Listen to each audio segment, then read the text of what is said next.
ठीक है।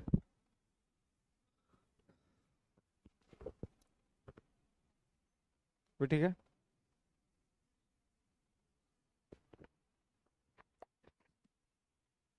चलिए।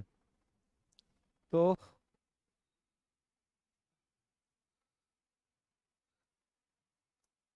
अभी अभी कौन आने वाला है जी इनकम टैक्स पर? अभी किसी का रोड शो है लगता है। पूरा बैरिकेडिंग कर दिया है। कल के लिए भी कर रहा है। मॉक ड्रिल कर रहा है क्या? कल तो है प्राइम मिनिस्टर का। नहीं तो ये अभी कर रहा लगा, अभी फिर अभी जस्ट किसी का है। अभी तुरंत कोई आएगा पगला आदमी है। ये इस टाइम पे ऐसे करता है क्या? अभी जो किया हुआ है अभी। नहीं नहीं, तो वो तो कल है ना उनका, आ जाइए, वो तो कल है उनका ना। तो नहीं नहीं नहीं, तो ये एक होता है मॉक ड्रिल, है ना। मतलब तैयारी को जायजा लेने के लिए एक बार ऐसे ही प्रैक्टिस किया जाता है कि भाई सब कुछ ठीक है कि नहीं। देखो कि अभी एक और नेताजी आए हुए हैं बिहार में, पटना में।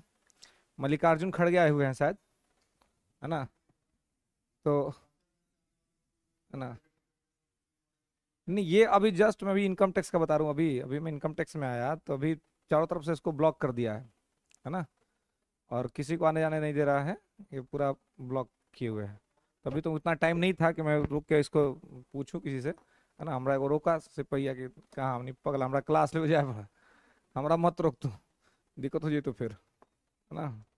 फिर हम तो अपना क्रॉस करके आ गए। लेकिन पूरा आदमी सब भी खड़ा है, बेरोजगार आदमी सब, है ना। बेरोजगार ना खड़ा रहेगा जी। कौन जरूरत है खड़ा होने का? कोई नेता जा रहा है तो जा रहा है। पूरा भीड़ लगी है देखने के लिए। यहाँ पर पूरा आदमी खड़ा हो गया है। अब देखिए कल मोदी जी आएंगे ना, देखने वाला का एकदम भीड़ रहेगा, हुजूम रहेगा। तो उनको भी पता है कि सबको रोजगार में दे देंगे तो हमको देखने कौन आएगा, है कि नहीं।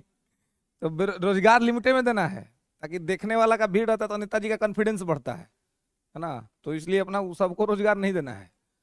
कुछ लोग को दीजिए, कुछ लोग को फ्री रखिए, ताकि पार्टी का झंडा लेके घूमेगा, क्या करेगा। चलिए। तो आर्टिकल 74 और 75 हम लोग देख लिए थे, ठीक है।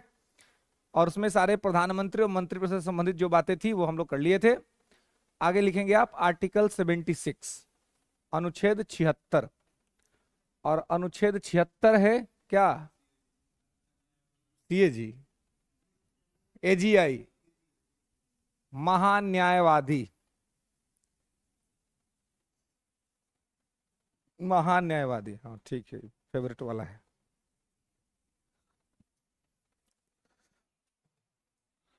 महान्यायवादी, ठीक है।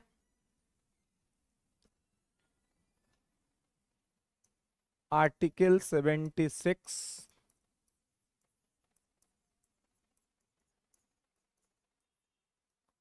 महान्यायवादी। क्या होता है ये महान्यायवादी? हम्म। सरकारी वकील होता है ना। हाँ, भारत सरकार का वकील कह लीजिए, या फिर उसको ऐसे कह लीजिए कि ये भारत सरकार का संवैधानिक सलाहकार, ठीक है। तो लिखेंगे कि यह सरकार का, भारत सरकार का संवैधानिक सलाहकार होता है, ठीक है। It's a constitutional advisor of Indian government.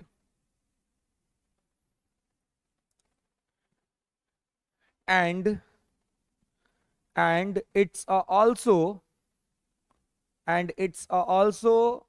a highest law officer, and it's also highest law officer of the Indian government.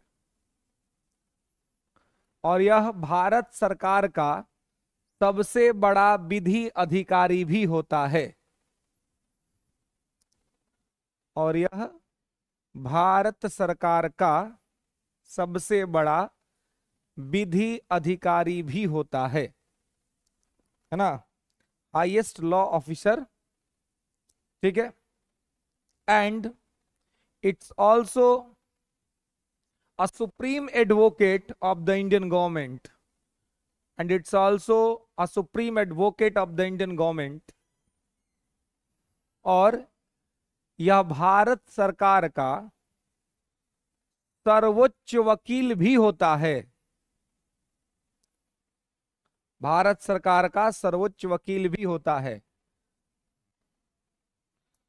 तो आप देखिए कि ये विधि सलाहकार भी है ना, विधि सलाहकार, वकील है, सर्वोच्च विधिक अधिकारी है ना। किसी भी प्रकार का कोई भी अगर लीगल क्वेश्चन बनता है तो उस लीगल क्वेश्चन पे गवर्नमेंट ऑफ इंडिया को गाइड करने वाला अधिकारी यही है। क्लियर है? गवर्नमेंट ऑफ इंडिया को गाइड कौन करेगा? यही करेगा। ठीक है, ध्यान रखेंगे, भारत सरकार को गाइड करने वाला अधिकारी यही है जो भारत सरकार को गाइड करता है। ठीक है, कि किस तरीके से कहां पे कैसे आपको काम करना है। भारत सरकार पर यदि कहीं भी कोई केस हो जाए, सुप्रीम कोर्ट में हो जाए या हाई कोर्ट में हो जाए, कहीं पर भी यदि सरकार का कोई भी केस चल रहा होगा तो इस केस को लड़ने के लिए जाएगा महान्यायवादी। ठीक है, और ये जो एजीआई होता है, attorney general of India, attorney अगर इंग्लिश में कहीं लिखा हुआ है तो अटॉर्नी का मतलब ही होता है कानून का जानकार, है ना। अटॉर्नी उसी को कहते हैं जो हाई लीगल इंटेलेक्चुअल आदमी होता है ना, मतलब कि कानून से प्रबुद्ध व्यक्ति जो कानून की बहुत अच्छी जानकारी रखता हो उसे हम लीगल इंटेलेक्चुअल कहते हैं, और उसी के लिए अटॉर्नी शब्द का प्रयोग किया जाता है। तो ये अटॉर्नी होता है, कानून के विषय पर किसी भी प्रकार का कोई दिक्कत हो जाए, कोई समस्या हो जाए, कोई डिबेट हो जाए, कोई डिस्कोर्स हो जाए, तो ऐसी सिचुएशन में ये क्या करता है, तो ये इसमें भागीदारी करता है और ये सरकार को सलाह देता है। इसका सहयोग करने के लिए एक सॉलिसिटर जनरल भी होता है ना, जो इसको सहयोग करता है। तो इसको जो सॉलिसिटर जनरल होता है, तो अगर ये अनुपस्थित रहेगा तो इसके बदले में सुप्रीम कोर्ट में जाकर के वो वकालत करेगा। ठीक है, तो ये इनका जो है सो काम होता है मुख्य तौर पे, कि सरकार पर यदि किसी भी प्रकार का कोई लीगल क्वेश्चन बनेगा तो सरकार अपने उस लीगल क्वेश्चन के सॉल्यूशन के लिए इनके पास जाएगी, इनसे कहेगी कि भाई आप इसमें हमें बताइए कि हम इसमें क्या करना है या किस तरीके से चीजों को करना चाहिए। क्लियर है? तो यहां पे इसको आपको ध्यान रखना है। ठीक है, अब देखिए, अब है कि महान्यायवादी कौन बन सकता है, किसको सरकार महान्यायवादी बनाएगी। तो सुप्रीम कोर्ट में जज बनने की योग्यता जिस व्यक्ति के अंदर में होगी वही आदमी महान्यायवादी बन सकता है। जो सुप्रीम कोर्ट में जज बनने की योग्यता हो, तो अच्छा खासा योग्यता निर्धारित कर दिया गया है ना।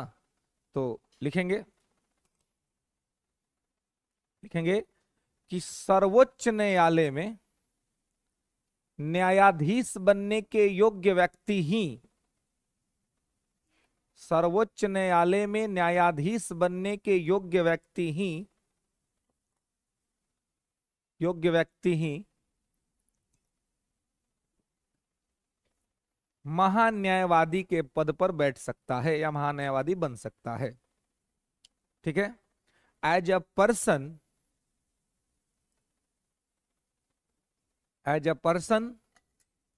who qualified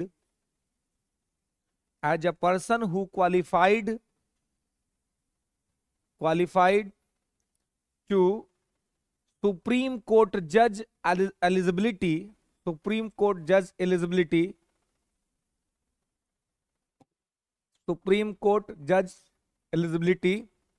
then he served AGI post of India.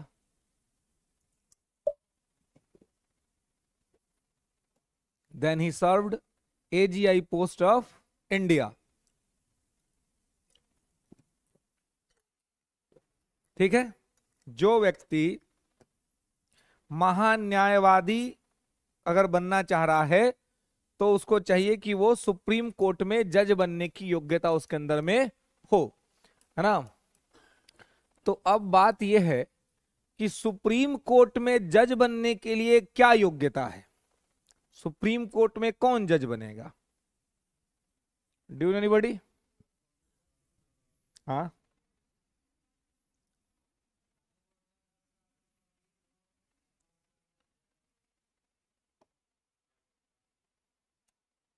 और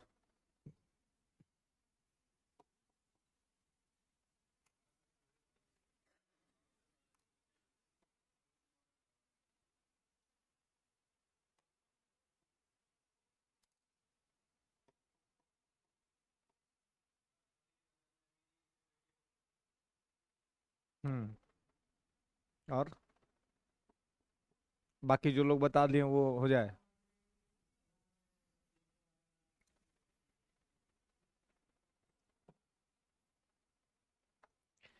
चलिए देखिए, सुप्रीम कोर्ट में जज बनने के लिए तीन महत्वपूर्ण योग्यताएं आपके पास जो कॉन्स्टिट्यूशन लिखा है। एक तो है कि आपको भारत का नागरिक तो होना ही चाहिए, है ना, should be citizen of India. तो लिख लेंगे पहला बात कि भारत का नागरिक होना चाहिए। ठीक है।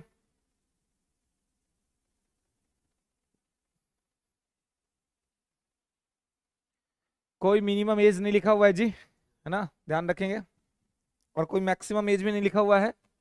तो भारत का नागरिक होना चाहिए। किसी उच्च न्यायालय में 5 वर्ष तक न्यायाधीश होना चाहिए।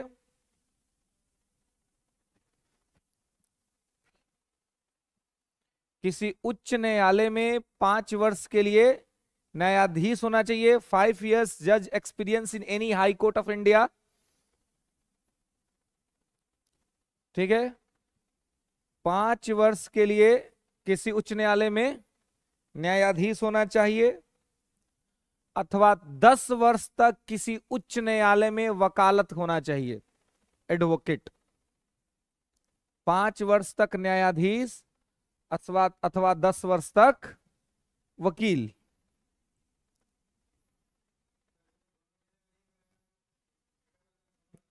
दोनों में से एक रहेगा तो कैपेबल है।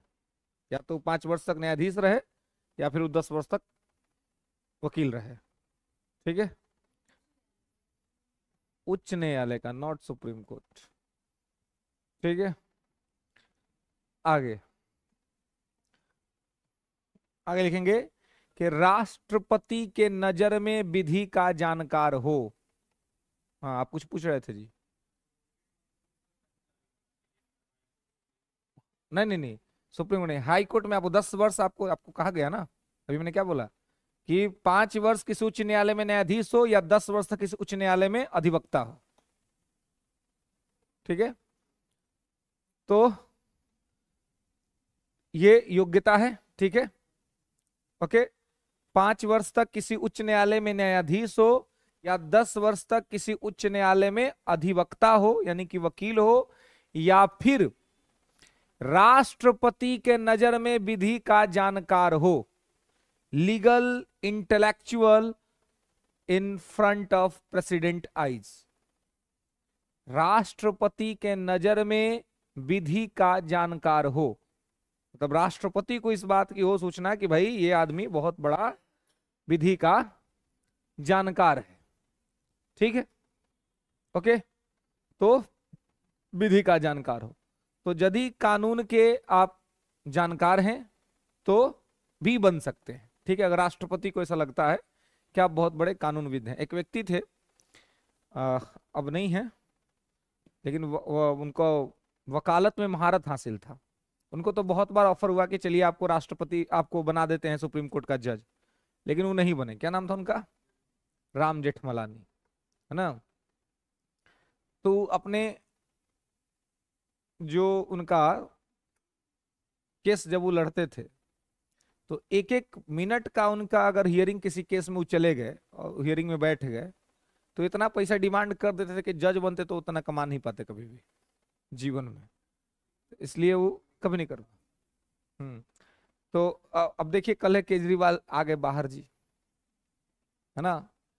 अभी जो कहने वाला सब आदमी सब है कि देश में डिक्टेटरशिप आ गया, वो पता नहीं कहाँ चल गया सब, है ना। कि देश में अब कहाँ है डिक्टेटरशिप देश का भाई? अगर डिक्टेटरशिप रहता तो ये बाहर आते हैं? और आप बताइए, और सुप्रीम कोर्ट को देखिए, है ना, कि मतलब चलिए सुप्रीम कोर्ट का सम्मान है, देश की सर्वोच्च न्यायिक संस्था है, लेकिन ये जो स्थिति है कि आपने, हाँ हाँ वही वही वही कह रहा हूं ना, मैं वही कह रहा हूं, सम्मान करना पड़ेगा, डर है ना, डर से सम्मान करना पड़ेगा। हाँ, कोर्ट ऑफ कंटेम्प्ट का चार्ज लग जाएगा, जेल हो जाएगी फिर, तो डरना पड़ेगा ना, डरना पड़ेगा इनसे। लेकिन ये इस डर का गलत फायदा उठा रहे हैं फिर। तो आएगा कोई प्रशांत भूषण जैसा आदमी जो सिखा देगा कि डर क्या चीज होती है। सिखा दिया ना प्रशांत भूषण ने, अपना प्रतिष्ठा बचाते बचाते सुप्रीम कोर्ट का हालत खराब हो गया था प्रशांत भूषण के सामने। जब लॉकडाउन लगा हुआ था तो सुप्रीम कोर्ट के चीफ जस्टिस उस समय के अरविंद एस बोबड़े साहब नागपुर में एक नेताजी की महंगी बाइक पर बैठ करके उसको घुमा रहे थे और मास्क नहीं लगाए हुए थे, और पूरा इंडिया में अलर्ट था कि सबको मास्क लगाना है। तो इसको पकड़ लिया किसने? प्रशांत भूषण ने इस इमेज को देख लिया, उन्होंने उस पर टिप्पणी कर दी। टिप्पणी तो कर दी, टिप्पणी करने के बाद कोर्ट ने उन पर कंटेम्प्ट का चार्ज लगा दिया कि आप तो बोल ही नहीं सकते ऐसा, आप बोल कैसे दिए? सुप्रीम कोर्ट के जज को आप ऐसे बोल दीजिएगा? तो वो कोई आम आदमी तो थे नहीं, वो थे प्रशांत भूषण, जबरदस्त वकील, कानून के जानकार आदमी। बोला कि हाँ कर दिए तो कर दिए, इसमें क्या दिक्कत है? भारत का संविधान सबको बराबरी का अधिकार देता है, वो चाहे सुप्रीम कोर्ट के जजेज हो या भारत का आम नागरिक हो। और जब कानून है, जब ये ऑर्डर निकला हुआ है तो ये सबको मानना चाहिए। ऐसा थोड़ी है कि जज इस कानून से बाहर हैं वो नहीं मानेंगे, मानना तो उनको भी पड़ेगा। तो सुप्रीम कोर्ट ने कहा कि आपने ये गलत किया है, इसलिए कोर्ट ऑफ कंटेम्प्ट के चार्ज में हम आपको जेल भी कर सकते हैं और आप पर हम भारी जुर्माना भी लगा सकते हैं। उन्होंने कहा कि आपकी जो मर्जी आप करिए, मैं ना तो जुर्माना दूंगा ना मैं जेल जाऊंगा, बाकी अगर आपकी पुलिस आती है, मैं गिरफ्तार करती है तो कर ले। कोर्ट ने कहा कि यार बात मान लो, प्रतिष्ठा का बात है। उन्होंने कहा कि प्रतिष्ठा की क्या बात है इसमें, नियम कानून तो सबको मानना पड़ेगा। अंतिम में कोर्ट को समझ में आया कि गलत आदमी जिससे फंस गए हैं, ये आदमी झुकने वाला नहीं है, डरने वाला नहीं है, क्योंकि कानून का खुद ही जानता है। अंतिम में भारत के सर्वोच्च न्यायालय ने 1 रुपया का फाइन लगाया उनके ऊपर, ओनली 1 रुपीज। 1 रुपया का फाइन प्रशांत भूषण पर लगा और कोर्ट ने कहा कि यार 1 रुपया तो कम से कम दे दो, खत्म करो मैटर को। 1 रुपया दिया प्रशांत भूषण ने और मैटर खत्म हुआ, है ना। तो ये फिर कोर्ट ने कहा कि भाई सम्मान का बात है, अगर ये एक परंपरा विकसित हो जाएगी तो गलत हो जाएगा ना, फिर सब लोग कोर्ट ऑफ कंटेम्प्ट करने लगेंगे। तो 1 रुपये का चार्ज लगा उनके ऊपर, उन्होंने ऐसा किया। तो बिल्कुल, अगर आप सेम मैटर में अगर आप अरविंद केजरीवाल को बेल दे सकते हैं, अंतरिम जमानत दे सकते हैं, और मजे की बात यह है कि आपने बेल दी है 1 जून तक की, कि आप जाओ घूम कर खूब चुनाव प्रचार करो, चुनाव प्रचार हो जाएगा फिर हम आपको अरेस्ट करा लेंगे। तो फिर हेमंत सोरेन को क्यों नहीं? हेमंत सोरेन को देने में क्या दिक्कत? उसी ग्राउंड पे उनको भी दे दीजिए। ईडी ने रोका था केजरीवाल के बेल को, उन्होंने कहा कि भाई मत दीजिए, तो सुप्रीम कोर्ट ने कहा कि ये आदतन अपराधी नहीं है, 20 दिन छोड़ देंगे तो क्या हो जाएगा, ये सुप्रीम कोर्ट का दलील है कि 20 दिन 25 दिन छोड़ देंगे क्या हो जाएगा, जाने दीजिए ना। तो ठीक है, तो हेमंत सोरेन को छोड़ दीजिएगा तो क्या दिक्कत है, जाने दीजिए ना। मेरे क्यों क्यों तो ये भी गलत हुआ है ना, देश देश में ये भी गलत हुआ, ये गलत परंपरा विकसित हुई है। इसलिए मैं हमेशा कहता हूं केजरीवाल इस देश के राजनीति का वायरस है, बर्बाद कर देगा पूरी पॉलिटिक्स को, पूरा सिस्टम ये क्रैश करा देगा ये आदमी अकेले अकेले का। 1-2 काम इसके अच्छे हुए, लेकिन ये जो काम कर रहा है डेमोक्रेसी को ब्लैक स्पॉट करने का काम कर रहा है आदमी। आपको पता है इसका क्या सबसे गलत दुष्परिणाम क्या होगा? कल को डेट में अब किसी भी चीफ मिनिस्टर पर कोई आरोप लगेगा ना तो इस्तीफा नहीं देगा, चल जाएगा जेल चुपचाप, कहेगा कि हम जेल से चलाएंगे सरकार। क्या कर लीजिएगा? परंपरा विकसित हो गया ना। अरे ठीक है, अगर मान लिया कि आपने कुछ गलती नहीं किया है तो आपको इस्तीफा देने में क्या दिक्कत है? फिर आकर के आप ले लीजिएगा, पद संभाल लीजिएगा। लेकिन दिक्कत है कि पद का मोह है, पद आपसे छूट नहीं रहा है, और अपने चक्कर में आप पूरे भारत को एक ऐसा रास्ता दिखा रहे हैं जो कि गलत है। इस स्थिति में तो लालू जी अच्छे माने जाएंगे इनसे, क्या आरोप लगा तो उन्होंने इस्तीफा दिया, इस्तीफा दे के जेल गए। हेमंत सोरेन अच्छा माने जाएंगे कि आरोप लगा तो इस्तीफा दिया, इस्तीफा देके जेल चले गए। ये पता नहीं कौन सी पॉलिसी अपना रहे कि हम जेल से चला देंगे सरकार को। इनकी एक गलती पूरे भारत की राजनीति को एक गलत दिशा दे सकती है। कल को डेट में कोई भी मुख्यमंत्री अगर भ्रष्टाचारी होगा ना और उस पर केस होगा ना तो वो जेल चल जाएगा, लेकिन वो इस्तीफा नहीं देगा। वो कहेगा कि जब केजरीवाल नहीं दिया तो मैं क्यों दूं। तो क्या कोर्ट को ये नहीं दिख रहा था? जब कोर्ट हर मामले में एक्टिविज्म दिखला रहा है, कोर्ट हर मामले में जब अपना रिव्यू कर रहा है, इवन इंक्रोचमेंट तक जा रहा है, तो क्या इस मैटर में कोर्ट आगे बढ़ के ये नहीं कह सकता था कि सीएम साहब आप पहले इस्तीफा दीजिए, कार्यवाही होने दीजिए, निष्पक्षतापूर्ण कार्यवाही के बाद अगर ये पता चलता है कि आप निर्दोष है तो आप फिर से पद धारण कर लीजिए, क्या दिक्कत है?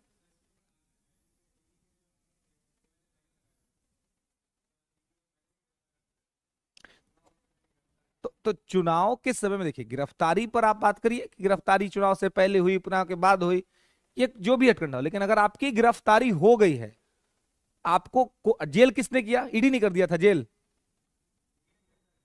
ईडी ने गिरफ्तार किया, कोर्ट ने जेल किया ना। तिहाड़ किसने भेजा? ईडी ने भेज दिया। ईडी का औकात है भेजने का तिहाड़ में? पढ़ाया ना पॉलिटी में। जेल का मालिक कौन है? जज साहब है। फिर भी कह रहे हो कि ईडी ने भेज दिया। तो ईडी ने गिरफ्तार किया ना। ईडी सिर्फ गिरफ्तार कर सकती है, केवल गिरफ्तार। हम या आप, हमको आपको पुलिस सिर्फ गिरफ्तार कर सकती है, जेल नहीं कर सकती। जेल हम तभी जाएंगे जब कोर्ट कहेगा कि इसको जेल में बंद करो। तो जब कोर्ट ने आपको जेल कर दिया तो आपको इस्तीफा देना चाहिए था। और आप वही व्यक्ति थे जो कहते थे कि आरोप लगने मात्र से ही इस्तीफा दे देना चाहिए। आप वही व्यक्ति हैं कि आप यही बात कहते थे, यही कहा कि आप इंडियन पॉलिटिक्स में एंट्री लिए थे कि आरोप लगे तो इस्तीफा दीजिए, बाद में जांच करा करके आइए तब पद ग्रहण कीजिए। आज अपने टाइम में क्या दिक्कत होगी? पद से मोह हो गया, छोड़ा नहीं जा रहा है, डर है कि दूसरा आदमी मुख्यमंत्री बन जाएगा तो क्या पता हमारा ही पत्ता काट दे। तो अपनी पत्नी को ही बना देते ना, नेता तो बना ही दिए ना पत्नी को, तो बना देते उन्हीं को मुख्यमंत्री। क्या दिक्कत थी? दूसरे से डर था, पत्नी से तो डर नहीं था कम से कम। लालू जी ने यही काम किया, जाते जाते बना दिया पत्नी को, राबड़ी जी को। तो कर सकते थे आप भी, क्या दिक्कत थी? आते आज चुनाव, आपका जांच हो जाता, जांच में अगर निष्पक्षता पूर्ण आपको पता चल जाता कि आपने कुछ नहीं किया है, तब तो ये आपके लिए बहुत गौरव का बात होता। अभी सुप्रीम कोर्ट ने जो बेल दिया है अंतरिम, उसमें ये कह के भेजा है कि कहीं भी जा करके घोटाला के बारे में तुमको बात नहीं करना है, एक शब्द भी नहीं बोलना है कि हमको घोटाला के में हमको ये कर दिया।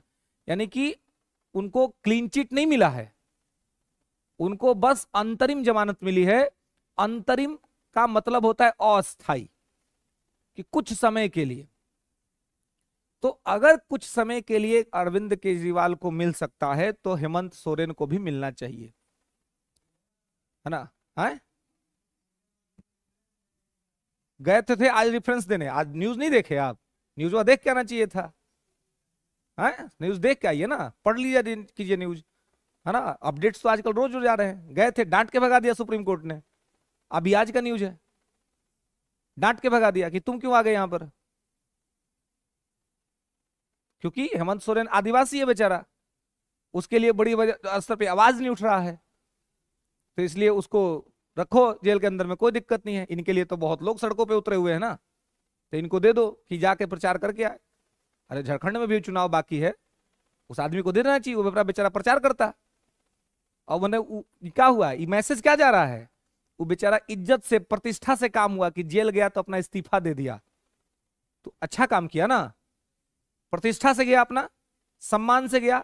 लेकिन आप ऐसा मैसेज अब देने का कोशिश कर रहे देश में कि जेल भी हो जाए ना तो इस्तीफा देने का जरूरत नहीं है, एकदम मुख्यमंत्री बन के जेल में जाइए, वहीं पे सचिवालय बना दीजिए और वहीं से सरकार चलाइए। तो ये गलत परंपरा का विकास हो रहा है, गलत चीजें चल रही हैं, और ये चीज जो है इंडियन कॉन्स्टिट्यूशन और इंडियन पॉलिटिकल सिस्टम को कहीं ना कहीं क्रैश करा देगा। अगर ये परंपरा, ट्रेडिशन धीरे धीरे विकसित हो गया तो ये नहीं होना चाहिए। और जो लोग भी सरकार की तरफ से बहस कर रहे थे, ईडी के वकील सब, उन्होंने अपने तमाम तर्क दिए कि हमारे तर्कों को मान लिया जाए, लेकिन इसके किसी भी तर्क को कोर्ट ने नहीं सुना, और कोर्ट ने खारिज कर दिया कि भाई आप छोड़िए, अब इसको जो है सो हम लोग बाद में देखेंगे कि क्या करना है नहीं करना है।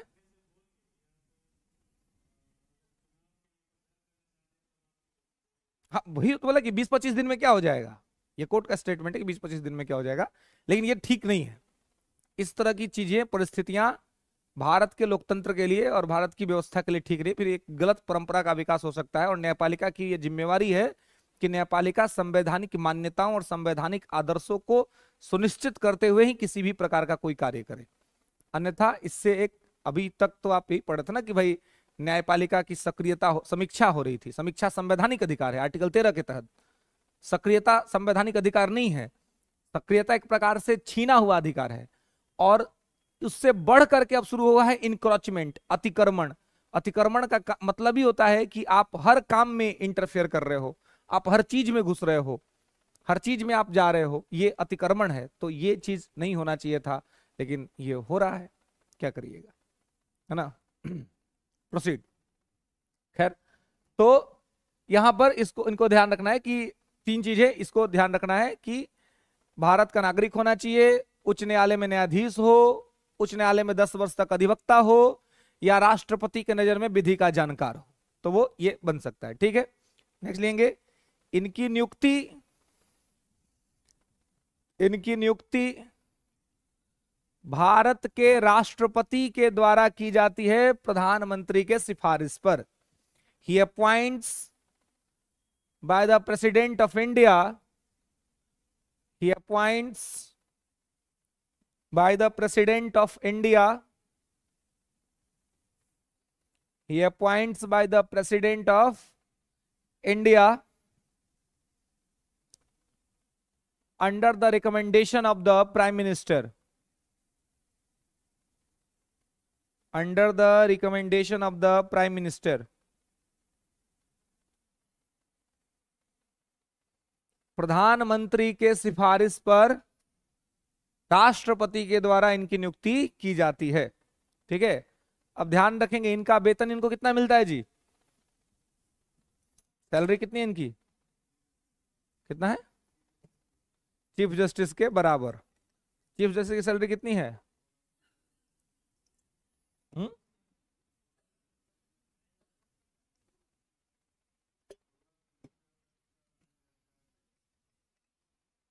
अच्छा, राष्ट्रपति को क्या जी, कितना पैसा मिलता है महान्यायवादी को? महान्यायवादी को पैसे नहीं मिलता है, सही बात है, 1 को रुपया नहीं, 1 को रुपया नहीं।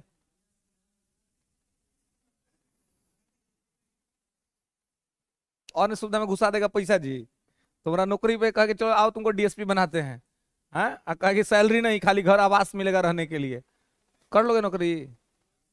हाँ हाँ सर, कोई नहीं कर तो, हाँ कर लेंगे, 1-2 महीना क्रेज रहेगा तो हो जाएगा, और तीसरा चौथा महीना के बाद से तो मैटर होने शुरू हो जाएगा। अगर कहीं शादी हो गया तब तो और मैटर होगा, ऊपर ऊपर इनकम बहुत है, ऊपर से काम चल जाएगा। तो ऊपर ही इनकम ज्यादा लीजिएगा ना, तो भीतर ही जाने का संभावना ज्यादा रहेगा, समझ रहे हैं। ऊपर ही इनकम के चक्कर में रहिएगा तो जेल का दरवाजा कभी भी खुल सकता है आपके लिए ना, सीट खाली है वहां पर, ठीक है, तो दिक्कत हो जाएगा। इसलिए ऊपर ही कमाई के चक्कर में कम, अपनी मेहनत से जो आ जाए वो ठीक है। चलिए, तो इनको देख लेंगे, वेतन नहीं मिलता है, ठीक है, इनको क्या होता है, केवल सुख सुविधा मिलता है ना, सुविधा मिलता है, वेतन 1 रुपया नहीं। लेकिन इनको सही बात है, सुखे सुविधा इतना मिल जाता है ना कि क्या किसी को वेतन मिलेगा। कैबिनेट मंत्री का दर्जा रहता है इनको, है ना, जो मान्यवादी रहता है उसको कैबिनेट मिनिस्टर का दर्जा रहता है। कैबिनेट मिनिस्टर को जो सुख सुविधा मिलता है ना, वही इनको मिलता है, कैबिनेट मंत्री का दर्जा। हाँ बिल्कुल बिल्कुल बिल्कुल, ठीक है, ये निजी केस लड़ सकते हैं, है ना, दूसरा किसी का भी केस लड़ सकते हैं, इनकी मर्जी है, ठीक है, ये दूसरा केस भी लड़ सकते हैं। बस ये ऐसा कोई भी केस नहीं लड़ेंगे जो केस में सरकार के खिलाफ हो, क्योंकि सरकार के वकील है, तो सरकार के खिलाफ नहीं लड़ेंगे। बाकी ये अपना प्राइवेट केस लड़ सकते हैं, इनको कोई दिक्कत नहीं, इनको नहीं रोका जाएगा। ठीक है, ओके। तो यहां पे ध्यान रखेंगे कैबिनेट मंत्री का दर्जा इनको दिया जाता है। ठीक है, तो कैबिनेट मिनिस्टर का दर्जा रहता है तो सुख सुविधा, सैलरी, अलाउंसेस, सब चीज, मतलब सैलरी तो नहीं मिलता है, अलाउंसेस मिलता है, भत्ता वत्ता मिलता है इनको, बॉडीगार्ड मिलता है, कमांडो सब मिलता है, दिल्ली में फर्स्ट क्लास का बंगला मिलता है ना। लुटियन जोन में, लुटियन जोन जानते हैं ना, लुटियन जोन क्या होता है? क्या है लुटियन? तो क्या है लुटियंस दिल्ली? तो लुटियन जोन क्यों बोलते हैं? पॉसिबल ये लुटियन जोन, कौन लुटियंस? हाँ बिल्कुल, गुड। हर्बर्ट बेकर और एडविन लुटियन, इन दोनों ने जो पहले के जो इमारत बनाए हैं, उसी सब इमारत में सारा काम सब चल रहा है। अब नया नया बन रहा है धीरे धीरे, है ना। लेकिन अब जैसे संसद भवन नया बन गया, पहले का संसद भवन वही लोग बनाया था। ठीक है, तो इसीलिए उस एरिया में रहने वाला आदमी सबको लुटियन जोन कहा जाता है, कि लुटियन और हर्बर्ट बेकर ने बनाया था। ठीक है, हम लोग जब मतलब बचपन के अंदर में थे, 9th 10th, और न्यूज देखते थे, तो न्यूज में कहता था लुटियन जोन। तो उस समय यह अंडरस्टैंडिंग था कि देश का जितना लुटेरा आदमी सब है, वो सब वहीं रहता है। अई बहुत समय तक, मैं तो व्यक्तिगत तौर में बहुत समय तक ये मानता था। वो तो बाद में सिविल सर्विस की तैयारी के बारे में सोचा कि अच्छा इसका करना है, फिर पॉलिटी पढ़ा तो मालूम चला वो ये तो गलत कंसेप्ट बन गया था, है ना। मैंने व्यवहारिक का स्तर पर सही था, लेकिन मान लिया कहीं लिख दिए किसी को कि जितना लुटेरा सब है वो सब रहता है लुटियन, मैटर हो जाएगा, दिक्कत हो जाएगा, है ना। तो बाद में यार तो गलत कंसेप्ट बनल है ना। न्यूज में सब कहता है कि लुटियन जोन, दिल्ली का लुटियन जोन, दिल्ली का लुटियन जोन, तो ये सब होगा अपना लुटेरा लोग का जोन सब। बाद में मालूम चला क्या, अरे भाई तो गलत कंसेप्ट है, मिसकंसेप्शन है ना। एडविन लुटियन के द्वारा जो बसाया गया सब जगह है, हर्बर्ट बेकर के द्वारा, तो उसी को लुटियन जोन कहा जाता है। तो इनको उस लुटियन जोन के अंदर में घर मिलता है ना, उसमें बॉडीगार्ड्स मिलते हैं, तमाम सुविधाएं मिलती हैं। बस सैलरी के नाम पर इनको एक भी पैसा नहीं मिलता है, एक भी रुपया नहीं मिलता है। ठीक है, तो इसको यहां पर ध्यान रखेंगे। और एक बात नोट करके लिखेंगे कि यह राष्ट्रपति के प्रसाद पर्यंत पद धारण करते हैं। यह राष्ट्रपति के प्रसाद पर्यंत पद धारण करते हैं। He takes post pleasure on the president, pleasure on president.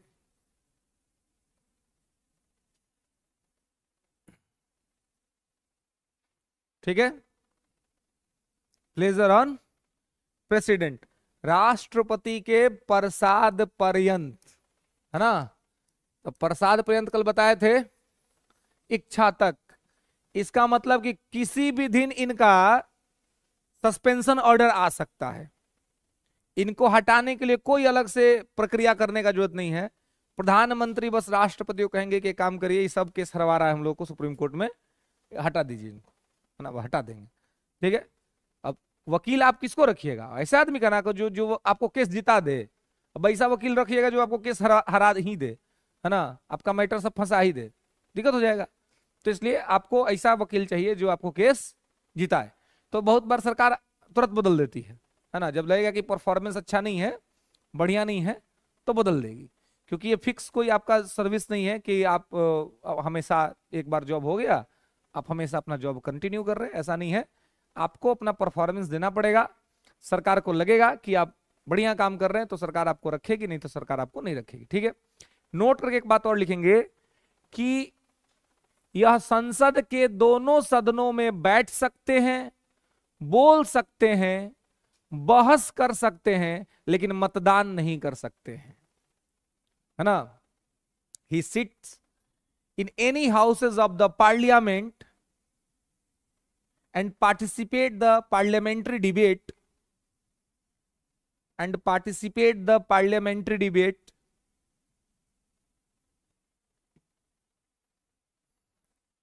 but never achieve voting power in parliament, but never achieve voting power in parliament। ठीक है, लेकिन कभी भी यह अचीव नहीं कर सकते हैं मतदान का पावर, है ना।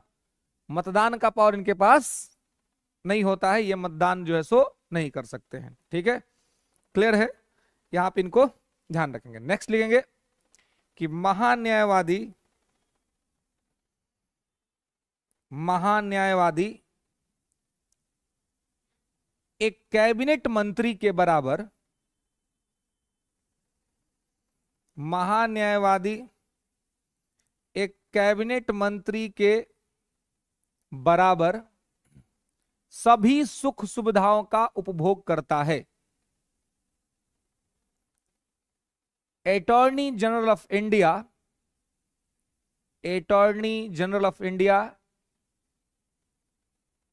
achieve a service, achieved a service like a cabinet ministers, like a cabinet ministers।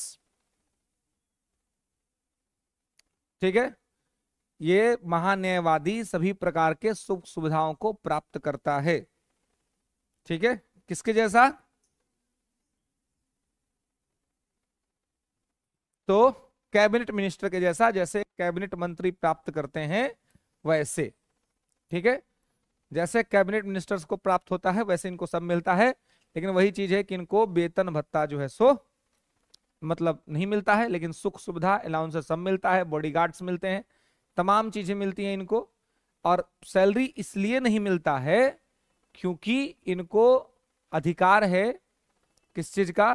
तो प्राइवेट केस लड़ने का, है ना। तो प्राइवेट केस लड़ते हैं, तो प्राइवेट केस लड़ने से इनको मिल जाता है मतलब पैसा वैसा, तो इसलिए इनको पैसा यहाँ पर नहीं दिया जाता। और यह है कि कोई परमानेंट जॉब नहीं है कि फिक्स है कि आपको हम मतलब रखेंगे ही रखेंगे, कभी भी हटाया जा सकता है। इसलिए कहते हैं कि ये राष्ट्रपति के प्रसाद पर्यंत पद धारण करते हैं। क्लियर है? तो यहां तक में कोई दिक्कत, कोई समस्या? हाँ, क्या बहुत लोग को हटाया गया है? किसको क्या? तो सरकार को जब मन करता सरकार हटा देती है ना, है ना। सरकार को जब मन करेगा सरकार हटा देगी, है ना। ये सरकार का चॉइस है। ठीक है, कि सरकार की जब मर्जी हो सरकार आपको क्या कर दे, आपको हटा दे। ठीक है, चलिए, तो यही इनकी मुख्य तौर पे जो है सो भूमिका होती है। ओके, कोई दिक्कत? तो ये सरकार के वकील हैं, सरकार के सलाहकार हैं, है ना, और सरकार का सबसे बड़ा विधि अधिकारी हैं। नियुक्त होने के लिए सुप्रीम कोर्ट में जज बनने वाली सारी योग्यताएं होनी चाहिए। जो सुप्रीम कोर्ट में जज बनने की योग्यता है वो इनके पास होनी चाहिए, तभी जाकर के ये जो है वो, है ना, बनेंगे। क्लियर है? इनको कोई सैलरी नहीं मिलता है, फिक्स सैलरी नहीं है, लेकिन सर्विस सारा मिलता है, और सारा सर्विस इनको कैबिनेट मिनिस्टर के बराबर का मिलता है, सारा अलाउंसेस कैबिनेट मिनिस्टर के बराबर का मिलता है। तो उसमें किसी प्रकार की कोई कमी यहां पर नहीं होती है। ओके, तो दिक्कत? चलिए, तो महान्यायवादी में कोई समस्या नहीं, समझ रहे हैं इनकी क्या भूमिका है? इस संसद के दोनों सदन में जाके बैठ सकते हैं, बोल सकते हैं, बहस कर सकते हैं, खाली वोटिंग नहीं करेंगे। तो ये वाला पावर जो है वो इनके पास भी है, यानी किसके पास? एजीआई के पास, मिनिस्टर वाला। क्योंकि मिनिस्टर का कल आप पढ़े थे कि मिनिस्टर के पास भी ये पावर होता है कि वो संसद के किसी भी सदन में जा सकते हैं, बैठ सकते हैं, बोल सकते हैं, बहस कर सकते हैं। लेकिन हाँ, उनके पास वोटिंग राइट था, और वो वोटिंग वहीं पर कर सकते हैं जहां पर उनको सदस्यता है। इनकी सदस्यता तो कहीं नहीं है, तो ये वोटिंग कहीं नहीं करेंगे। क्लियर है? कोई दिक्कत? समझ में आ रहा लो सबको, है ना? कोई दिक्कत नहीं रहा है, कोई सुविधा नहीं? ठीक। समस्या दो आदमी को नहीं होता है जी, एक जिसको सब आता है, माने जिसको सब बुझा गया उसको कोई समस्या नहीं, आज जिसको कुछ नहीं बुझाया उसको भी कोई समस्या नहीं, है ना। कल मैं गया था एक पेरेंट टीच मीट में, ठीक है। एक स्टूडेंट ही है, मतलब रिलेटिव का, तो उसको उसका एडमिशन है इसमें एलएन में, एलएन अभी आया हुआ है, तो आईआईटी का तैयारी कर रहा है, ठीक है। तो 9th में उसका एडमिशन हुआ है, तो उनके पिताजी ने कहा कि थोड़ा चलिएगा, चलिए चलते हैं, कह दिया। तो पेरेंट टीच मीट था, तो आया टीचर, तो आया तो बहुत सारा उसका, वो लड़का का वो समस्या लिख के रखे हुए था, इसको ही नहीं बुझाता, ही नहीं बुझाता। आप सोचे कि हम चल गए पेरेंट टीच मीट में, तो, तो वो पूरा कंप्लेन गिना रहा था। हम बोले सर को बात कहे, बोले बोलिए। हम बोले इसको नहीं बुझाता है तो गलती आपका ना, इसका कहाँ से हुआ? अब उसका जो मैनेजिंग डायरेक्टर था, बोला क्या कर रहे हैं आप? हमने सही कर रहे हैं। अरे इसको सब बुझाता तो हम क्या भेजते आपके पास सर? अब जितना पेरेंट है सब बकवाली क्या करें? बोले अगर हम तो मानते हैं ना कि मेरे स्टूडेंट में दिक्कत है जी, अगर हमारा विद्यार्थी को सब आता तो हम काहे इतना तब बड़ा लंबा फीस दे के एलन में एडमिशन कराते भाई उसका? हम उसको घर पे नहीं रखते, पैसों बचता मेरा, आराम से पढ़ता जाके पास कर जाता। हम जान रहे हैं कि इसमें दिक्कत है, इसीलिए आपके पास भेजे हैं। आप ही बताइए कि दिक्कतवा ठीक कैसे होगा, ये मत बताइए कि इसमें दिक्कत है। अब उसको अब क्या जवाब दे? अब वो सोच रहे क्या बोले। अब बाकी सब पेरेंट्स सब भी अब खुश हो गया, कह रहे हमारा लोग का पॉइंट है को मिला बढ़िया, है ना? अब तो हम लोग रगड़ेंगे इस पे। तो बोला कि नहीं सर देखिए हम लोग तो पढ़ाते ही हैं, अब मेहनत नहीं कर रहा बच्चा। हमने तो मेहनत करवाई है, आप इसको जो आपके पास जो इक्विपमेंट है, आपके पास जो औजार है, जो आपको लगता है कि इसके फ्यूचर में भविष्य के लिए ब्राइट के लिए आप जो कर सकते आप करिए। इसलिए तो आपके पास भेज दिया गया है। अब आप तय करिए कि आपको क्या करना है नहीं करना है, ये आप निश्चित कीजिए, है ना? और अगर पेरेंट्स के तरफ से कोई कमी है फीस देने में तो बताइए। पेरेंट फी ना दे सकता है और क्या करेगा? हाँ ये कहिए कि अगर आप जो होमवर्क देते हैं ई जाके घर पर बैठ के नहीं पढ़ता है तो वो टाइम है पेरेंट का मॉनिटरिंग करने का, कि भाई मॉनिटर करे, बच्चा है अभी तो थोड़ा उसको समझाया मुझे। लेकिन अगर इसको समझ में नहीं आ रहा है कोई बात, इसको कोई बात बुझा नहीं रहा है, इसमें पेरेंट का गलती है? इसमें गलती आपका ना है। तो स्पष्ट कहते हैं कि अगर हमारा पढ़ाया हुआ बात कोई विद्यार्थी को नहीं बुझाया तो गलती मेरा है। विद्यार्थी का किसे गलती हो गया? उसको सब आता तो वही भी नहीं करता यहाँ। अरे आपको नहीं बुझाता तब हम लोग रोजगार में हैं। आप लोग को बुझाने लगे घर पे बैठ के तो सब बेरोजगारी शुरू हो जाएगा आज से मैटर खत्म, है कि नहीं? तो यहाँ पे आने वाला तो सब ये चाहता है कि वहां जो बैठे सब कम जानता हो। अब मान लीजिए आप सब जान के आइएगा तो यहाँ से बोलने वाला का कॉन्फिडेंस लूज हो जाएगा कि नहीं समझते? एकदम लूज हो जाएगा। खुदे पढ़ के आना पड़ेगा घर से पहले कि कहीं मैटर गड़बड़ा ना जाए, है कि नहीं? टीचर को उस समय बड़ा खुशी होता है जब देखता है कि विद्यार्थियों को बकलोल भेटा गया। अब वो कुछ बोलेगा, है कि नहीं? अब वो कुछ बोलेगा, अब उसको क्या फर्क पड़ता है जी, है कि नहीं? उसको रिस्क तब होता है जब वाले विद्यार्थी पढ़ के आ रहा है घर से। अब पढ़ के आ रहा है वो क्वेश्चन पूछेगा, क्वेश्चन पूछ देगा कहीं अपने नहीं आता है, दिक्कत हो जाएगा नहीं हो जाएगा? तो ये मैटर नहीं होना चाहिए किसी भी शिक्षक के लिए कि विद्यार्थी नहीं समझ रहा है। नहीं समझ रहा है तो वो शिक्षक की कहीं ना कहीं असफलता है। मैं अगर आपको कुछ चीज नहीं समझा पाऊं तो ये मेरी असफलता है ना कि आपकी असफलता। वो हमको अपने टेक्निक पे काम करना चाहिए कि मैं किस तरीके से और अच्छा करूं कि मैं अपना बात आपको कन्वे कर पाऊं, है ना? तो वो अगर कन्वे कर दे तो वो ठीक रहेगा, है ना? फिर उन्होंने कहा कि सर हम स्पेशल क्लास इसको देंगे। हमने हाँ बिल्कुल दीजिए। उसके बाद आप देखिए अगर ये बदमाशी करता है तो उपाय करने में भी मत सोचिएगा। आप ये मत सोचिएगा कि पेरेंट आपको कंप्लेन, बढ़िया से धोइएगा कि हम जानते हैं बचपन में आदमी डर से पढ़ता है, युवा होने के बाद आदमी शर्म से पढ़ता है। तो अभी इसको डर पैदा कीजिए, इसके अंदर में उपाय कीजिए, इसका मारिए। अगर नहीं समझता तो दीजिए बढ़िया से, खाली हड्डी उड्डी बचा दीजिएगा। टूट जाएगा तो दिक्कत है ना, 1-1.5 महीना का टाइम लग जाएगा इलाज में। तो ऐसा नहीं मारना है कि हड्डी टूट जाए। बाकी आप हम बता देते हैं टेक्निक कहाँ कहाँ मारना है ना? पुलिस वाला बात आपको वहां मारिएगा, इसको बढ़िया से उपाय होगा, है ना? ताकि पढ़े। बचपन से हम सब लोग बचपन में क्यों पढ़ते थे? डर से कि पिताजी आएंगे तो उपाय कर देंगे, चाचा जी आएंगे तो उपाय कर देंगे, भाई आएगा घर में तो उपाय कर देगा, दीदी होगी उपाय कर देगी, कोई ना कोई तो उपाय कर ही देगा ना। माँ कर देगी। माँ तो का तो सबसे बढ़िया इंस्ट्रूमेंट होता था। खाना बना रही है, बेलन हाथ में, मर लो क्या मैटर खत्म, है कि नहीं? बचपन में तो कितना दाग भैले जी बॉडी के अंदर में, पिटैला के दाग सब। सब्जी बना रही है, छोलनी हाथे में, गरम छोलनी, मर लो एक मैटर खत्म, है कि नहीं? तो बचपन में क्या होता है? डर होता है कि भाई पिटा जाएंगे। अब बड़ा होने के बाद डर खत्म होता है आदमी कि बॉडी में शक्ति हो जाती है ना। अब लगता है कि कौन पीट के क्या कर लेगा कोई। तो बड़ा होने के बाद आदमी शर्म से पढ़ता है कि अगर नहीं पढ़ेंगे, लाइफ में कुछ अच्छा नहीं करेंगे तो बेइज्जती हो जाएगी, लोगों से क्या आइडेंटिटी कराएंगे, लोगों से क्या बातचीत होगी हमारी, हमारे बारे में क्या लोग बात करेंगे। तो युवावस्था में आदमी शर्म से पढ़ता है, बाल्यावस्था में आदमी डर से पढ़ता है। तो बाल्यावस्था में डर पैदा पूरा करे। आप संस्कार संस्कृति ऐसा हो कि युवावस्था में आदमी के अंदर में शर्म आ जाए कि नहीं पढ़ेंगे, लाइफ में कुछ अच्छा नहीं करेंगे तो दिक्कत हो जाएगा। तो उन्होंने कहा कि सर अब हम प्रयास करते हैं कि इसको बढ़िया से अपना कंट्रोल में ले, नहीं आपकी कंट्रोले में है ना, तो आपके कंट्रोल ही में है, तो कंट्रोल में है तो फिर उसको आपको ये करना है ना।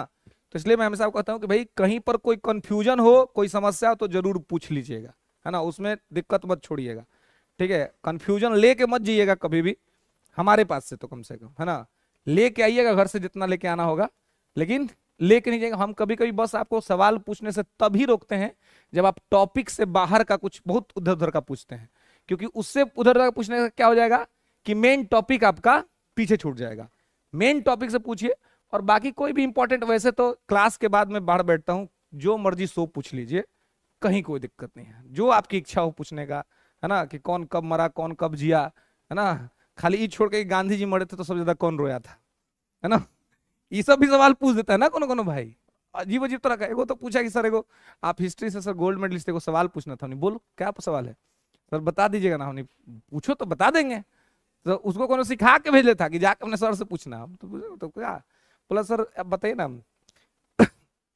कुतुबुद्दीन ऐबक जो है सर, आप पढ़ाए थे एक बार कि मध्यकाल में कुतुबुद्दीन ऐबक चौगान खेलते वक्त गिर के मर गया था, और उसका आधुनिक नाम पोलो है उस खेल का। हमने हाँ बिल्कुल ठीक समझा। तो सर पोलो जो खेलते हैं वो तो एक डंडा रहता है, स्टिक रहता है, हमने हाँ स्टिक रहता है। तो बोले सर हमको ये जानना था ना कि वो जो स्टिकवा था ना वो किस पेड़ का था। और पगला दे, और तुमको ये बताया जाए कि स्टिक पेड़ के, हमने कि वो तो जो इतिहास में लिखा मेडिवल हिस्ट्री के सतीश चंद्र का 2 वैल्यूम आता है ना, एक दिल्ली सल्तनत, एक मुगल पीरियड, इसके अलावा उनका एक एनसीईआरटी वर्जन आता है ना, एक एच.सी. वर्मा की किताब आती है ना मेडिवल हिस्ट्री के लिए, एच.सी. वर्मा की फिजिक्स की भी किताब आती है ना। तो वो एच.सी. और एच.सी. वर्मा एक है, हरिश्चंद्र वर्मा उनका नाम है, उनका मेडिवल हिस्ट्री का भी एक किताब आता है। तो बोले कि किसी भी बुक्स के अंदर में उस पेड़ का नाम नहीं लिखा हुआ है भाई, कि वो पेड़ क्या, वो लकड़ी क्या है, ठीक है। तो बाद में बोला कि जानते हैं सर, ये हमको एगो बोला था कि पूछना अपने सर सामने, ठीक है, तो काम करो एगो हमर सवाल ओकरा से पूछना। बोले क्या, मैंने कहा पूछना कि गांधी जी जब मरे थे तो सबसे ज्यादा कौन रो रहा था, हमको जानना है, ये पूछ ले। तो जब गया अगला दिन पूछ के, सर जानते हैं माथा पीट रहा था, हमने कहा जी, तो उसको समझ में आ गया कि सर गेम हो गया, नहीं तो गेम वही ना शुरू किया था, पहले स्टार्ट वो किया था तो एंड तो करना पड़ेगा। तो जो सही मतलब वाजिब स्थिति हो उसके हिसाब से चीजों को करना होता है। खैर, इसके बाद आपका आता है 77, ठीक है, आर्टिकल 77। तो आर्टिकल 77 जो है ये क्या कहता है, तो आर्टिकल 77 कहता है, अनुच्छेद 77, कि राष्ट्रपति सरकार के दायित्वों को, राष्ट्रपति सरकार के दायित्वों को स्पष्ट करेगा। President clarified to the government responsibilities,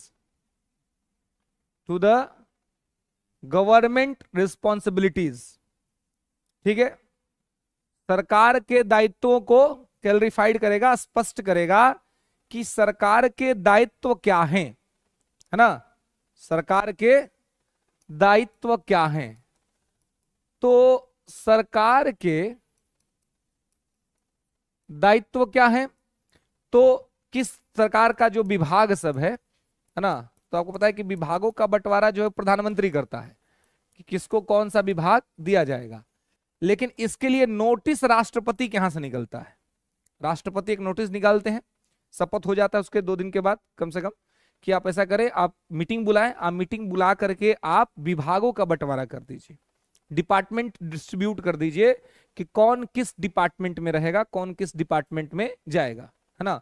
तो ये, और साथ ही सरकार के क्या कर्तव्य होंगे, सरकार की क्या नीतियां होंगी, और किस प्रकार से गवर्नमेंट अपने काम को करेगा, ये सारी चीजों को क्लैरिफाइड करने का काम राष्ट्रपति का होता है, जो राष्ट्रपति यहां पर करते हैं, ठीक है। तो ये आर्टिकल 77 के हिसाब से ही होता है, ठीक है, अनुच्छेद 77 के हिसाब से ही इसको कराया जाता है कि सरकार अपने दायित्वों का निर्वहन करती है, सरकार अपने कर्तव्यों का निर्वहन करती है और राष्ट्रपति इसको कराने का काम करता है। क्लियर है? कोई दिक्कत? तो यहां पे इसको ध्यान रखेंगे, ठीक है।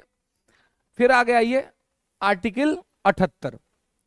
आर्टिकल 78 जो है 78, यह है प्रधानमंत्री का राष्ट्रपति के प्रति कर्तव्य, ठीक है। Duty of the prime minister for the president. प्रधानमंत्री का राष्ट्रपति के प्रति कर्तव्य, का राष्ट्रपति के प्रति कर्तव्य। अब प्राइम मिनिस्टर का कुछ ड्यूटी है प्रेसिडेंट के प्रति कि प्रधानमंत्री यदि कोई भी निर्णय लेंगे तो वो उस निर्णय से राष्ट्रपति को अवगत कराएंगे, राष्ट्रपति को बताएंगे कि मैं ये निर्णय ले रहा हूं।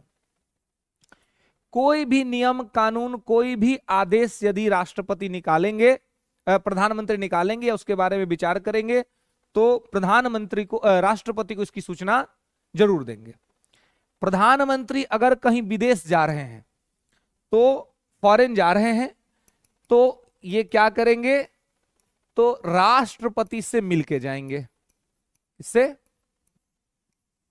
राष्ट्रपति से, है ना, राष्ट्रपति से मिलके जाएंगे और बता के जाएंगे कि हम किस पर्पस से जा रहे हैं।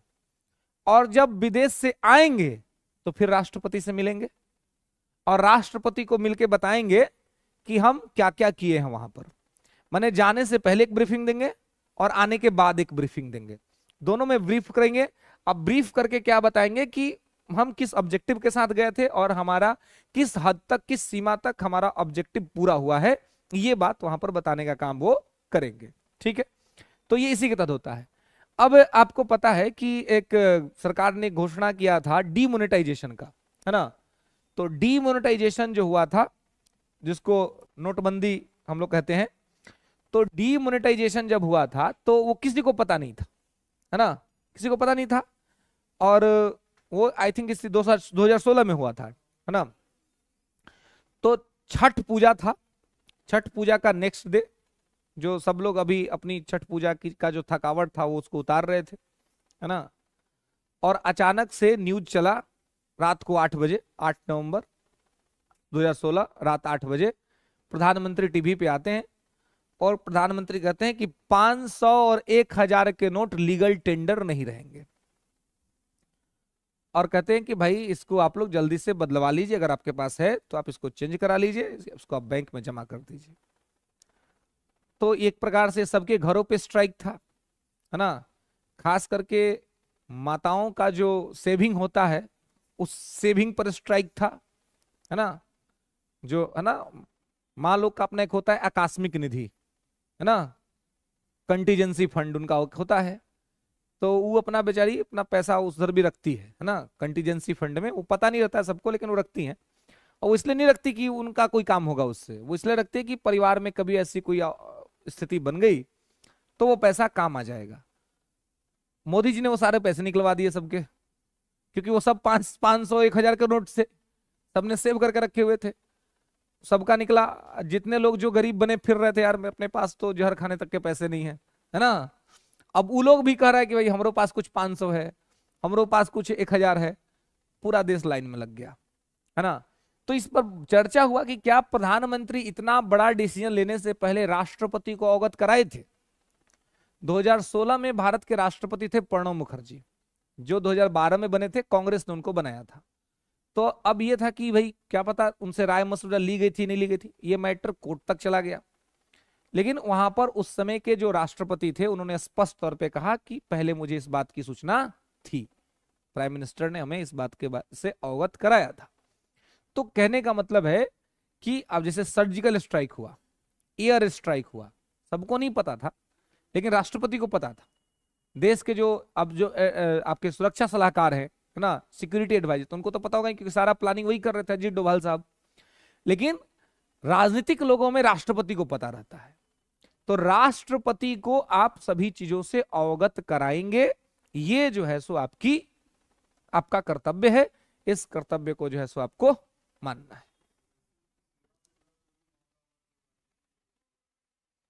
हाँ, मतलब कोई भी, आप तो ये कह ही रहा है ना, ये तो कह रहा है कि आपको हर चीज में, एवरीथिंग, आप किसी में छोड़ नहीं सकते हैं। कोई भी काम करेंगे तो आप भी बताएंगे। उसके अलावा अब इसी के तहत राष्ट्रपति के पास भी पावर है कि अगर राष्ट्रपति को मान लीजिए कि लग गया कि कोई भीतर ही भीतर कोई खिचड़ी पक रही है और हमें पता ही नहीं है, तो राष्ट्रपति तुरंत ऑर्डर निकालेगा। आप प्रधानमंत्री से पूछेगा कि क्या चल रहा है, क्या हो रहा है, आप बताइए हमको, है ना।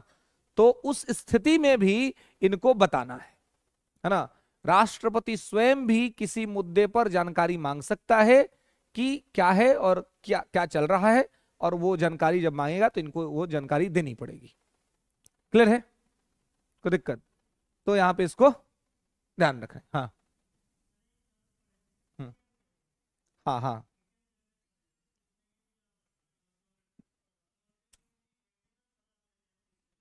हाँ,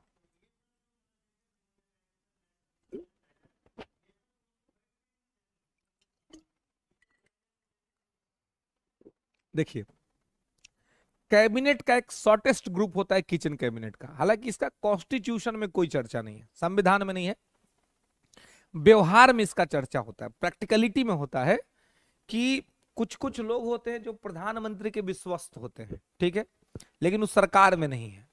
ये टर्मोलॉजी मनमोहन सिंह के टाइम में खूब ज्यादा चर्चित रहा था। चर्चित रहने का रीजन था कि मनमोहन सिंह प्रधानमंत्री थे और सरकार में हमेशा नाम आता था सोनिया गांधी का, जबकि सोनिया गांधी ना तो कोई मंत्री थी ना कुछ थे। राहुल गांधी का नाम बराबर से आता था। राहुल गांधी के पास भी कोई मंत्रालय नहीं, 2004 से 9 के बीच, 9 से ना तो सोनिया जी के पास कोई मंत्रालय ना राहुल गांधी के पास कोई मंत्रालय। लेकिन क्या सोनिया जी जो चाहती थी और राहुल गांधी जो चाहते थे वो सरकार में नहीं होता था? होता था। तो सरकार में नहीं होने के बावजूद भी जो सरकार के निर्णयों को प्रभावित कर दे और सरकार के साथ निजी तौर पे जुड़ा हुआ हो, वही आता है किचन कैबिनेट में, जिसमें 3 से 4 लोग होते हैं कम से कम किचन के मेंबर, मतलब कि एकदम काफी क्लोजेस्ट मेंबर। तो अब बीजेपी की गवर्नमेंट चल रही है, अब बीजेपी के राष्ट्रीय अध्यक्ष हैं जेपी नड्डा, और बीजेपी को सहयोगकारी संस्था है आरएसएस। तो अगर कोई काम इनको कराना होगा तो अब आरएसएस प्रमुख है मोहन भागवत।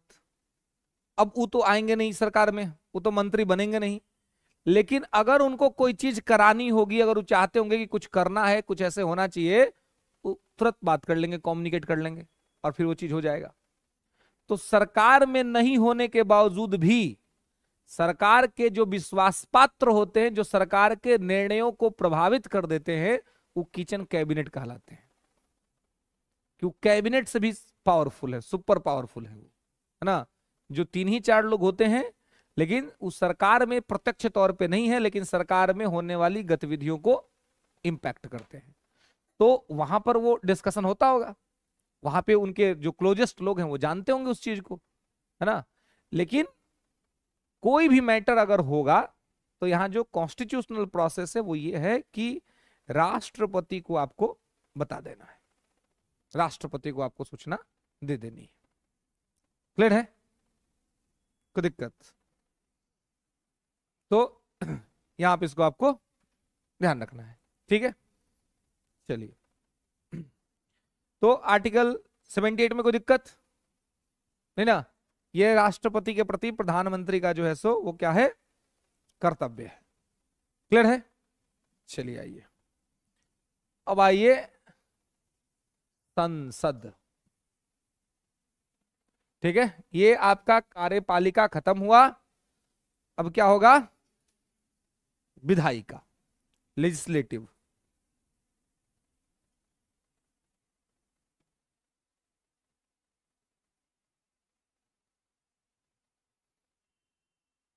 ठीक है, विधायिका। तो केंद्रीय विधायिका,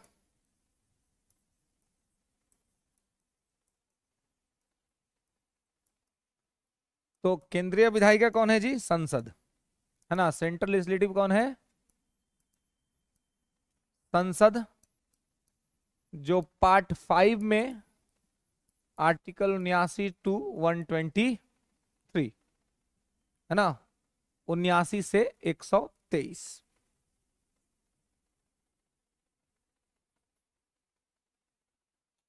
ठीक है।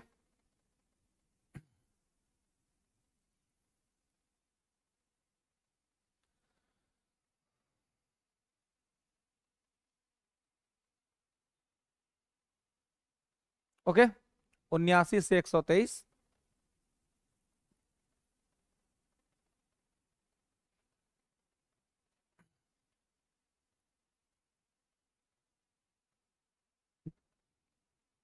अब देखिए, तो पार्लियामेंट, तो संसद क्या है? भारत की सर्वोच्च विधि निर्मात्री संस्था है। ठीक है, भारत की सर्वोच्च विधि निर्मात्री संस्था लिखेंगे। संसद भारत की सर्वोच्च विधि निर्मात्री संस्था है।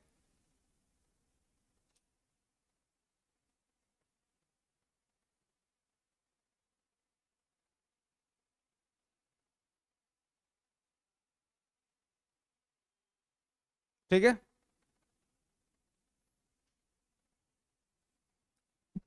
ओके। भारत की सर्वोच्च विधि निर्मात्री संस्था है। Parliament is the highest law authority institution of the India.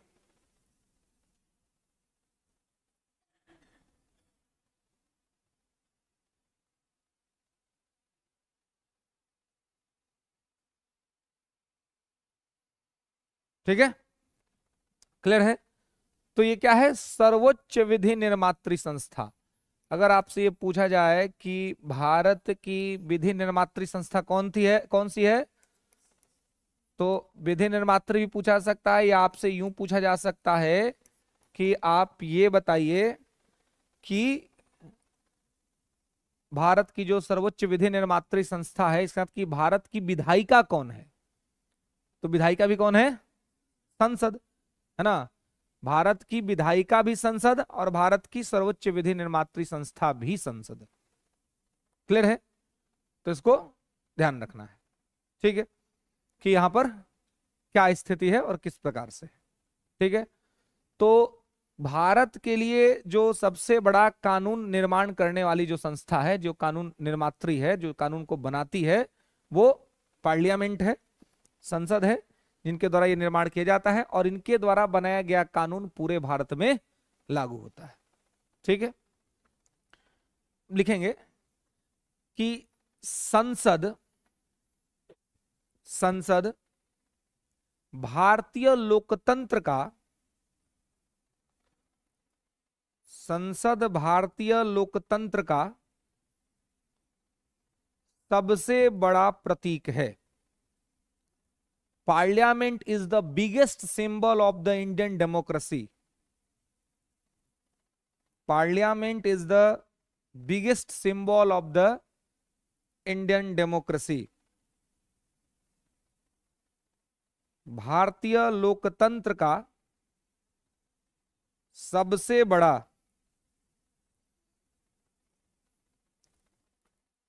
भारतीय लोकतंत्र का सबसे बड़ा प्रतीक है कौन?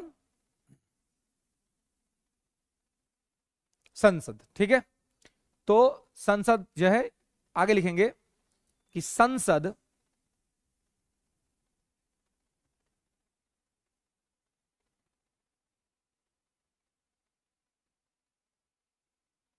संसद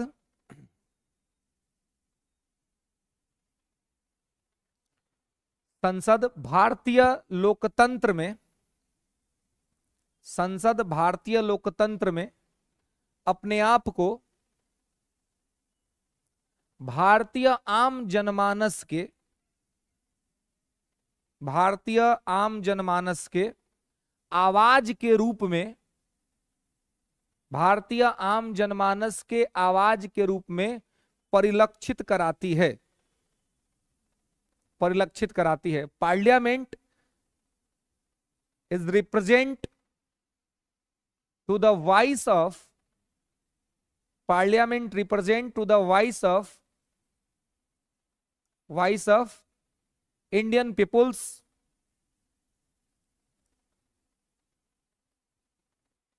for the Indian peoples for representation of democracy, for representation of democracy। भारतीय संसद आम भारतीय जनमानस की आवाज को लोकतंत्र में परिलक्षित कराती है। ठीक है, अब देखिए, तो संसद के अंदर कोई भी कानून यदि बनता है, कोई भी कानून, तो किसके लिए बनता है? आम जनता के लिए। तो हम लोग जिसको चुनते हैं, तो हम लोग चुन करके उनको कहां पे पहुंचा देते हैं? पार्लियामेंट में। तो हम जब उनको पार्लियामेंट में पहुंचाते हैं, तो हम यही चाहते हैं कि हमारे लोग जिनको हमने चुना है वो हमारी जन आकांक्षाओं को संसद में उतारे, पार्लियामेंट में उतारे, इसीलिए भेजते हैं ना। यही हमारा ऑब्जेक्टिव होता है, यही हम चाहते हैं कि हम वो क्या करें, तो वो यहां पर अपने जन भावनाओं को परिलक्षित करे। ठीक है, अब आप देखते हैं कि जब जन भावनाओं को परिलक्षित किया जाता है, तो अभी सांसद लोग हैं, अभी उन्हीं का चुनाव हो रहा है, संसद के लिए चुनाव हो रहा है, यही सब लोग तो जा करके संसद में बैठेंगे, लोकसभा में। तो हम इनसे क्या उम्मीद करते हैं कि ये हमारी समस्याओं को जाकर के यहां पे उठाएंगे, है ना, और हमारी समस्याओं के निदान हेतु यहां पर कानून बनेगा। ठीक है, यहां पर हमारे समस्याओं के निदान हेतु कानून बनाए जाएंगे और वही कानून जो है सो हम पर लागू होगा। लेकिन यहां पर इस तरह की चीजें जो है सो कभी कभी होती हैं और कभी कभी नहीं हो पाती हैं। लेकिन फिर भी हम संसद को मानते हैं कि संसद जो हमारी है, जो हमारी विधायिका है, जो हमारा पार्लियामेंट है, ये पार्लियामेंट जो है वो भारतीय जनता की जो सोच है, जो उनकी आशा है, उसी सोच और आशा को यहां पर परिलक्षित करेगी। ठीक है, तो यहां से ये शुरू होता है आर्टिकल 79 से, है ना। और आर्टिकल 79 कहता है कि भारत का एक संसद होगा। ठीक है, भारत का एक संसद होगा। There shall be a parliament for a India.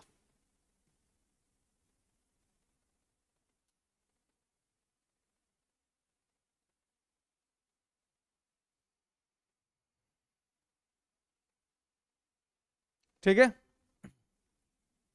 Clear है।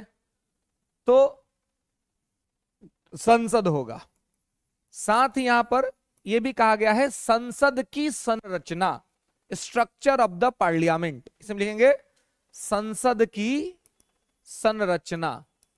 एक तो चीज हो गया कि संसद होगा, और दूसरी चीज हो गई कि संसद का संरचना जो है वो निश्चित कर दिया गया, एक स्ट्रक्चर जो है सो फिक्स कर दिया गया, है ना, कि स्ट्रक्चर क्या होगा। तो संसद की संरचना। ठीक है, तो संसद की संरचना में कौन कौन शामिल होंगे? तो संसद का जो संरचना है उसमें देखिए लोकसभा, राज्यसभा और राष्ट्रपति। लिख लेंगे कि संसद के संरचना में लोकसभा, राज्यसभा और राष्ट्रपति शामिल होते हैं।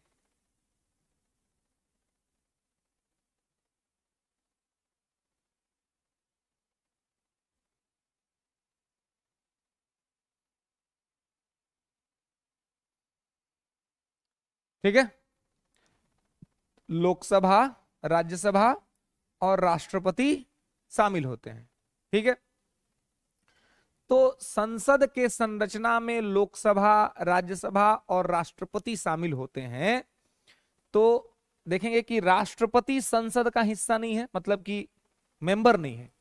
ठीक है, लेकिन फिर भी संसद का कंपलसरी पार्ट है, एक इंपॉर्टेंट कंपोनेंट है संसद के। क्यों है? इसलिए इंपॉर्टेंट कंपोनेंट है क्योंकि इनके द्वारा ही इनका निर्माण जो है सो कराया जाता है। ठीक है, अब इनके द्वारा कराया जाता है मतलब कि मेन काम संसद का क्या है? कानून बनाना, है ना। तो संसद में आता है बिल। ठीक है, और बिल दोनों हाउस से पास होता है, लोकसभा पास करेगी, राज्यसभा पास करेगी, देन ये जाएगा प्रेसिडेंट के पास। और यदि इसको प्रेसिडेंट ने पास नहीं किया, यानी कि प्रेसिडेंट ने अपना साइन नहीं किया, तो बिल कभी एक्ट बन ही नहीं पाएगा। तो बिल को एक्ट बनने के लिए, विधेयक को कानून बनने के लिए ये जरूरी है कि विधेयक को राष्ट्रपति जो है सो साइन कर दे, पास कर दे। तो भले ही राष्ट्रपति संसद के किसी भी सदन के सदस्य नहीं है, लेकिन संसद का काम तब तक पूरा नहीं होता है जब तक कि राष्ट्रपति अपना काम ना कर दे। तो अनिवार्य हिस्सा हुआ ना, कंपल्सरी कंपोनेंट हुआ कि भाई इनके बिना आप संसद की कल्पना नहीं कर सकते, संसद का काम ही पूरा नहीं होगा इनके बिना, है ना। तो यहां पर जब संसद का स्ट्रक्चर जब लिखा जाता है तो यहां पे कहा जाए कि लोकसभा होगा, राज्यसभा होगा और राष्ट्रपति होगा। ठीक है, इन दोनों को मिला करके संसद बनेगी। ठीक है, अब लिखेंगे कि पुराने संसद भवन का नाम संविधान सदन कर दिया गया है। पुराने संसद भवन का नाम संविधान सदन कर दिया गया है।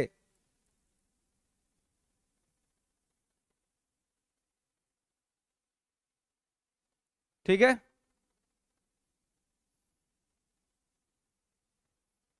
पुराने संसद भवन का नाम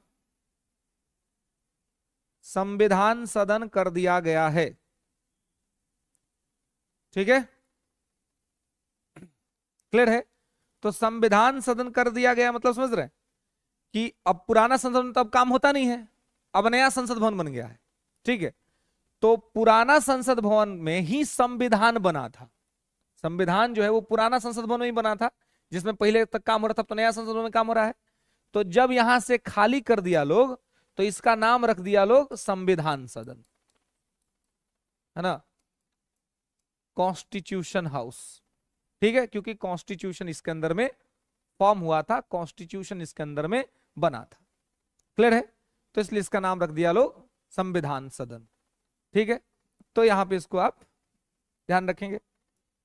ठीक है, और अब क्या है कि अब नया संसद भवन बन के तैयार है, तो लिखेंगे कि नए संसद भवन को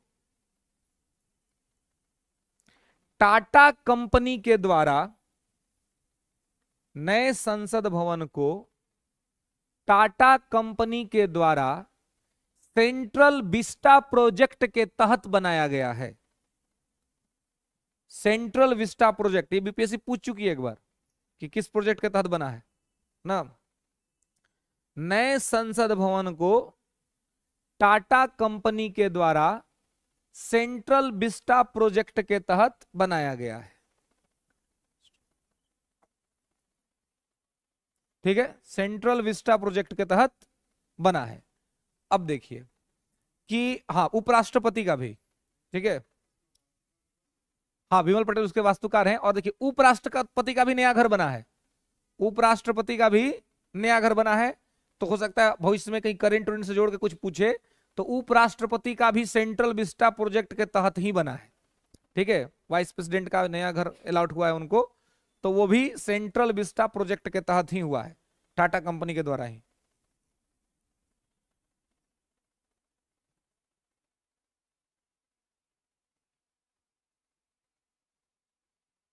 ठीक है, तो यहां पे इसको ध्यान रखिएगा। ठीक है, कि क्या है और किस तरह से है। तो सेंट्रल, अब देखिए, तो ये तो central Vista project Tata company ने बनाया है। अब पुराना वाला अभी हम लोग बात कर रहे थे कि बेकर और लुटियन, नोट कर लिख लेंगे कि पुराना संसद भवन बेकर्ड और लुटियन के द्वारा बनाया गया था। बेकर्ड और लुटियन के द्वारा,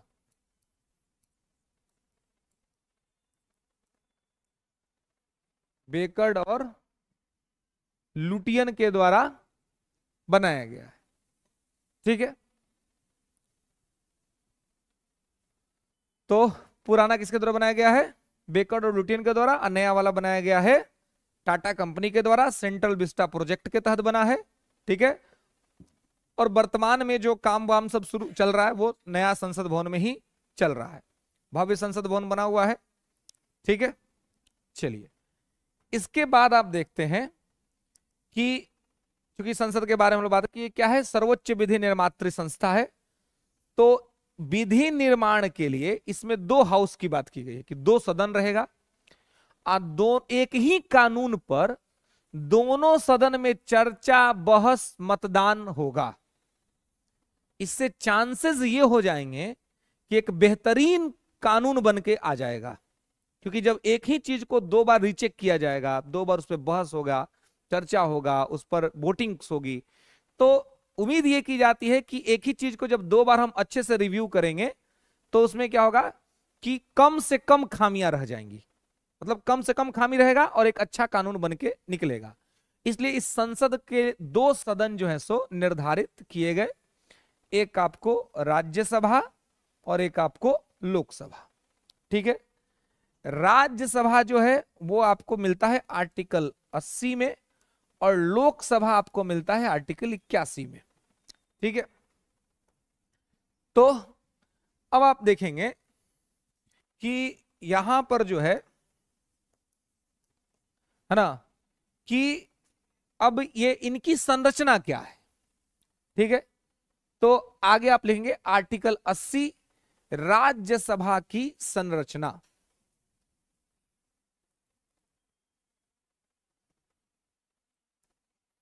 आर्टिकल 80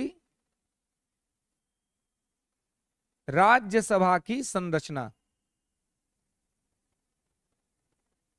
ठीक है।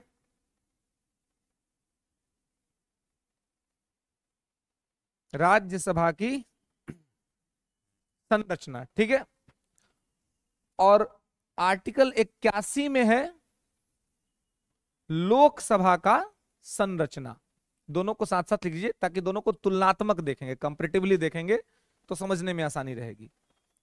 आर्टिकल 80 है राज्यसभा की संरचना, स्ट्रक्चर ऑफ राज्यसभा, और आर्टिकल 81 है लोकसभा की संरचना, स्ट्रक्चर ऑफ लोकसभा, ठीक है। तो इनकी संरचना को आपको ध्यान रखना है कि इनका संरचना क्या है और किस प्रकार से है, स्ट्रक्चर कैसा है इनका, है ना। तो आप देखेंगे कि स्ट्रक्चर कैसा और किस तरीके से निर्धारित किया गया है, तो इसको देखेंगे हम लोग नेक्स्ट क्लास में, ठीक है। अभी आप लोग निकल जाइए क्योंकि हो सकता है कुछ रास्ते वस्ते पे दिक्कत हो की संभावनाएं हो, है ना। तो जो लोग डिस्टेंस से आए होंगे, ठीक है। और कल प्राइम मिनिस्टर आके चले भी जाएंगे, अच्छा है कि डेट उन्होंने संडे का सिलेक्ट किया है तो ज्यादा समस्या नहीं होगी, है ना। मंडे से कोई दिक्कत नहीं होगा, ठीक है।